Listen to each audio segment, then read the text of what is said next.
रात के करीब 11:45 हो रहे थे। दिल्ली से लखनऊ जाने वाली नाइट एक्सप्रेस प्लेटफॉर्म पर खड़ी थी। हल्की ठंडी हवा चल रही थी और प्लेटफॉर्म लगभग सुनसान था। ज्यादातर यात्री अपनी अपनी सीट पर बैठ चुके थे। यहीं पर खड़ा था राहुल। यह उसकी पहली नाइट ट्रेन यात्रा थी। जैसे ही उसने अपनी बर्थ पर सामान रखा, उसने देखा कि पूरा डिब्बा आधा खाली था। यह बात उसे थोड़ी अजीब लगी, क्योंकि इतनी बड़ी ट्रेन में सीटें खाली रहना आसान बात नहीं थी।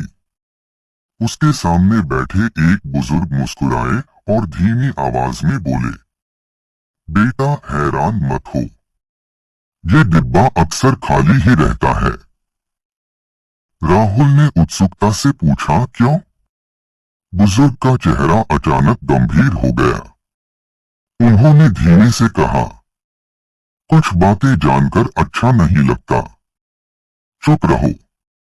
राहुल को उनकी बात पर हंसी आई, लेकिन उसके मन में हल्की बेचैनी भी बैठ गई। ट्रेन धीरे धीरे स्टेशन से चल पड़ी। खिड़की से बाहर सिर्फ अंधेरा और खेतों की छाया दिखाई दे रही थी।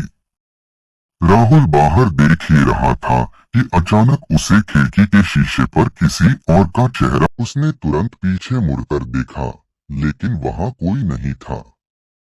उसका दिल जोर से धड़कने लगा।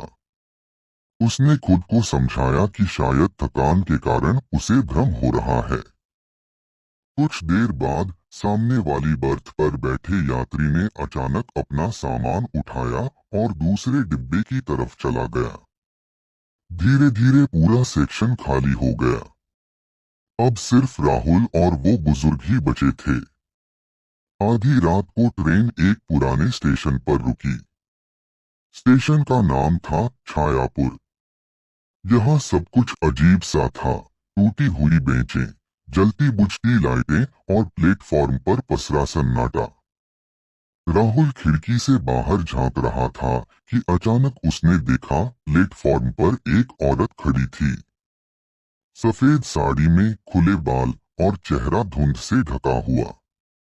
जैसे ही ट्रेन चलने लगी, वो औरत धीरे धीरे उसकी खिड़की के पास आ गई।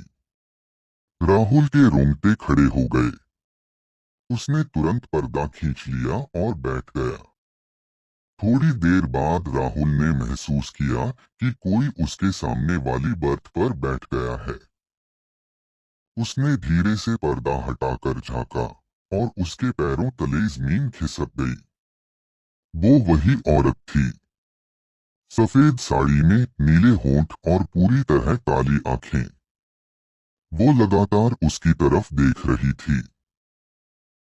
राहुल चिल्लाना चाहता था, लेकिन उसकी आवाज गले में ही अटक गई। तभी बगल में बैठे बुजुर्ग ने उसका हाथ पकड़ा और फुसफुसाए, मत देखो उसकी तरफ। अगर आंखें मिलाएं तो ये तुम्हें अपने साथ ले जाएगी। राहुल का दिल तेजी से धड़क रहा था। औरत धीरे धीरे उसकी तरफ बढ़ने लगी। तभी ट्रेन की बत्तियां एक एक करके बुझने लगी। पूरा डिब्बा अंधेरे में डूब गया। जब ट्रेन अगले बड़े स्टेशन पर पहुंची तो अचानक रोशनी वापस आ गई। राहुल ने इधर उधर देखा, मगर वो औरत गायब हो चुकी थी। उसने कांपती आवाज में बुजुर्ग से पूछा, ये सब क्या था? बुजुर्ग ने गहरी सांस ली और कहा, सालों पहले इसी डिब्बे में एक औरत की मौत हुई थी। तब से उसकी आत्मा हर रात इस डिब्बे में सफर करती है और कभी कभी किसी को अपने साथ ले जाती है।